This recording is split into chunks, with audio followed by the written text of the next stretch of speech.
So, we were just talking about, dating and stuff and how things could get a little like awkward with dating.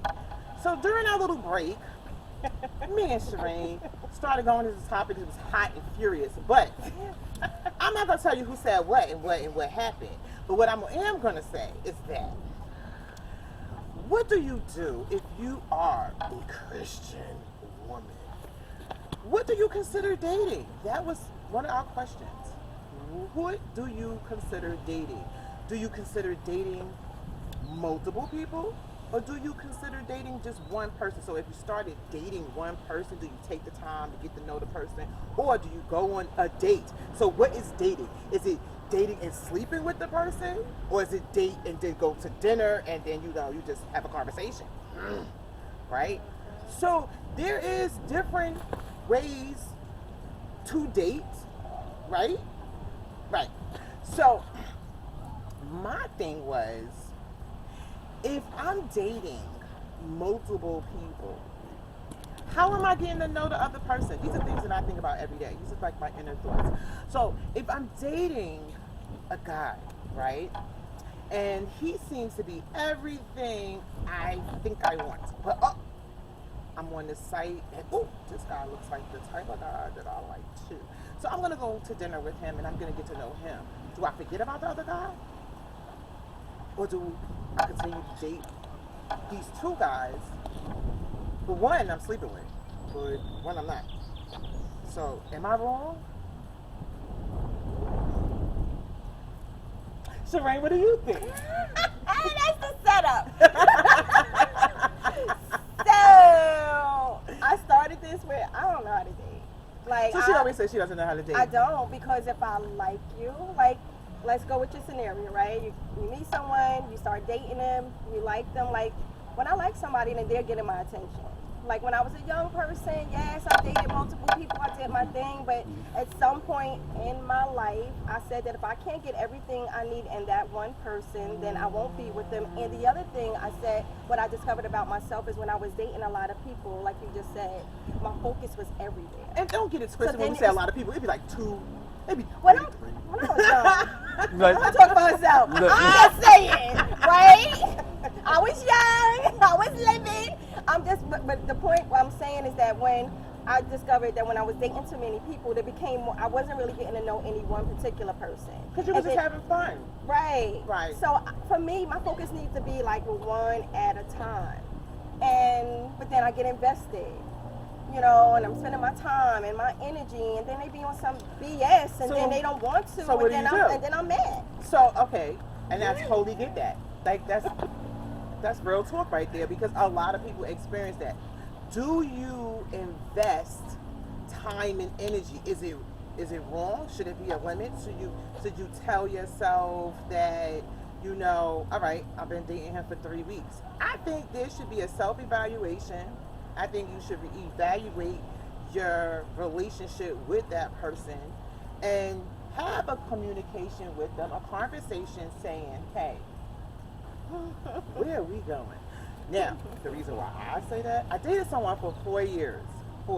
I'm going to say date. You know why? We didn't go nowhere. We didn't go on no trips. We didn't go on no vacation. We didn't go nowhere on a weekend.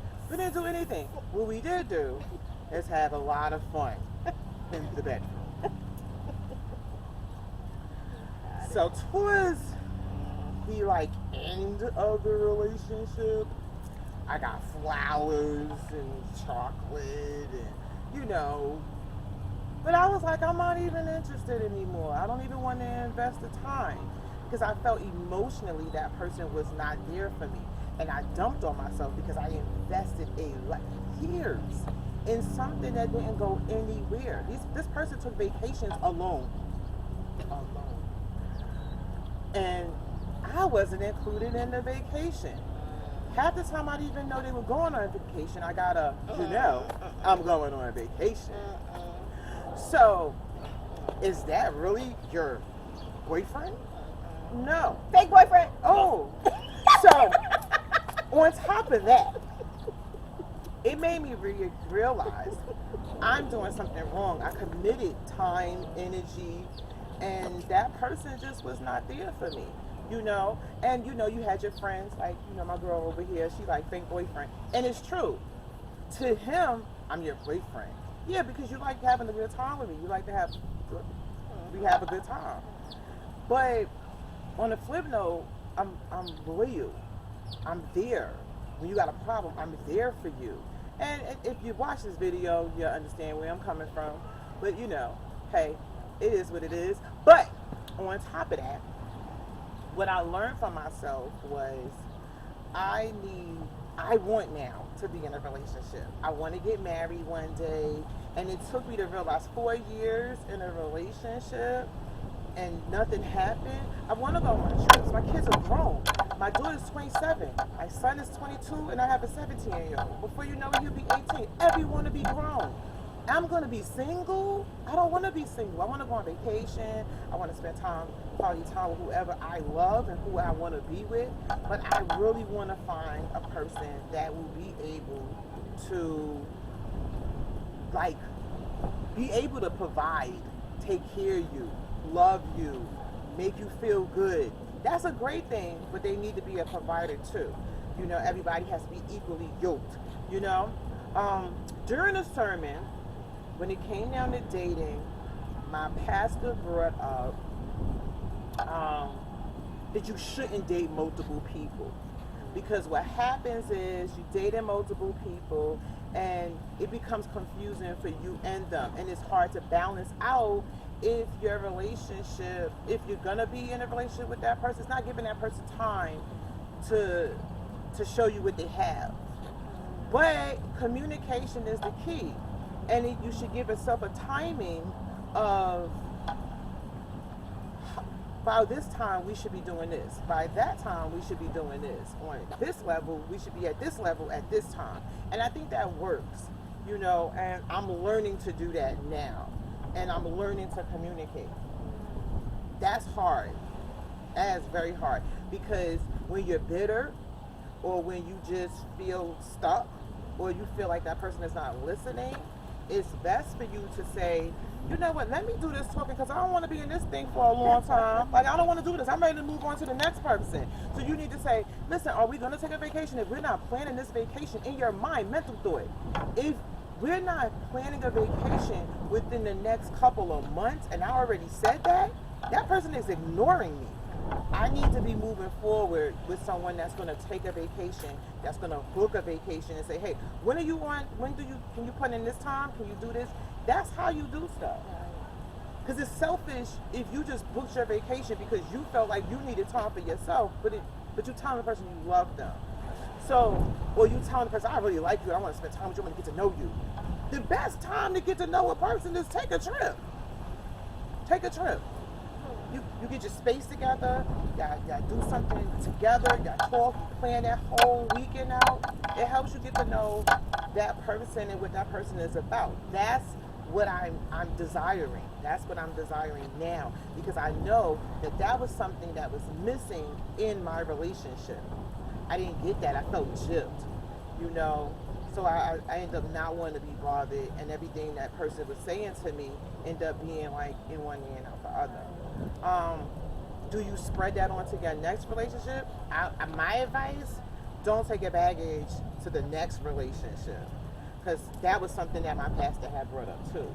Bringing your baggage to the next relationship, so what that person didn't do, like for instance, next relationship, or you're dating another person. Listen, I'm not trying to date nobody that's not trying to go nowhere, not trying to do nothing with me, not trying to take me no place. I'm not trying to do, you don't take me out to dinner. They is turned off. They like, what? She came, what? Like, I did take you out last week. I know, I'm just saying, like, you know, we're going to go on trips. Did you talk about it? Like, do he want to take you on a trip? You only knew him 1 week. Like, you ready to go. But, you know, like, you give a person time to get to know you if they even want to go on a trip with you. You probably don't even like the person, but you're so desperate they want to go on a trip somewhere. You know, like, these are things that you need to think about. And liking, knowing what you like. Knowing what you like. I'm learning. I don't like that. I definitely don't like that. Well, I'm going to just tell you, did you just poop, or did you just, like, pass gas, or did you use my washcloth, or did Did you go in my bathroom? It was kind of damp. Did it feel? Did you tell me? No. You know, like I have like my little pet peeves, and it's kind of silly, but these are things that I experienced a person do to me for years, and it wasn't that ex. It was the ex-husband. They did stuff to you to make you miserable. Another thing is, if you notice a person is kind of bitter and miserable, leave them alone. That's men and women. Just leave them alone. If they're miserable, they got their baggage, or they have just whatever. It don't even have to be a relationship baggage. They just might just have mommy issues. Leave them alone. They're gonna make you miserable. You're not gonna be happy. There's nothing that you could do to make it better for them or make them feel better. That's something that people have to do on their own. They have to be able to cure themselves in order to end up in a relationship. So, am I ready for a relationship? Nah. Do I want a relationship? Yeah. Sounds dreamy. But at the same time, am I ready? I don't know. I love it. And you said so much, I don't even know where to start. Right? But these are thoughts that single women, not just black women, single women go through all the time. Another experience is you're getting older. You meet a guy. He's nice. He's full of energy. He's a biker, or he does dirt. He rides his bike. He does bungee jumping. I'm not that type of person. No, don't be like, yeah, I want to try. You don't like heights. Don't say that. Don't say that. Give a person, don't try to be something that a person wants, and you are not that type of person. That's wasting time. You're going to be bitter because that person does not want you. Yep.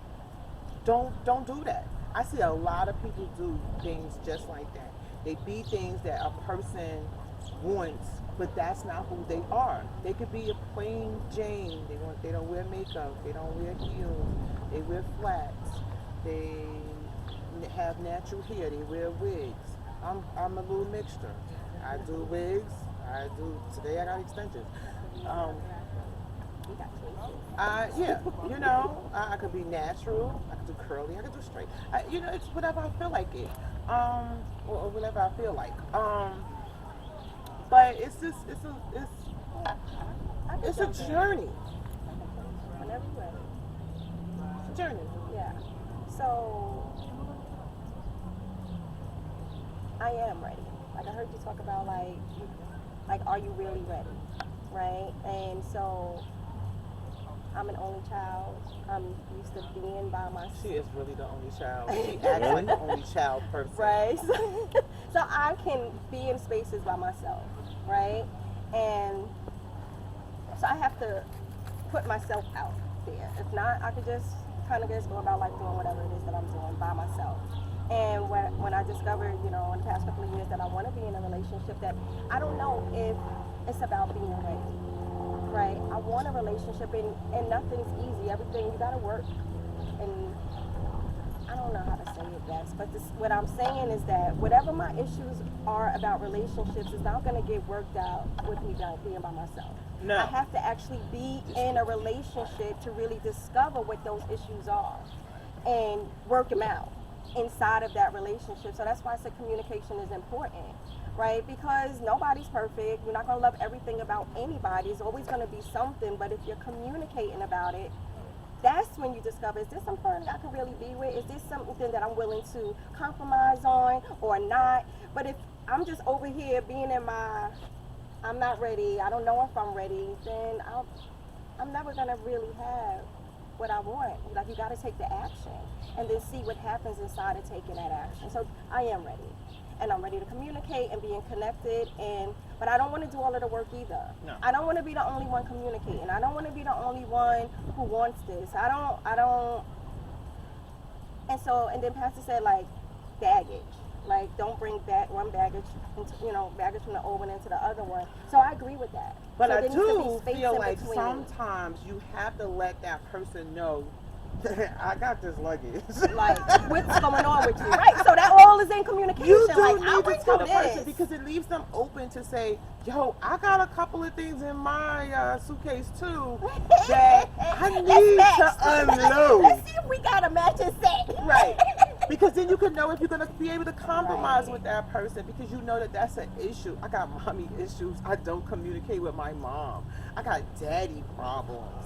You know, and it's definitely feel like it's just learning dead on about yourself. Because the whole part of a relationship is to know you. Because if you know you don't like somebody picking their boogers, I know I'm going there. Or and they get in the bed and they start picking their feet, stuff like that.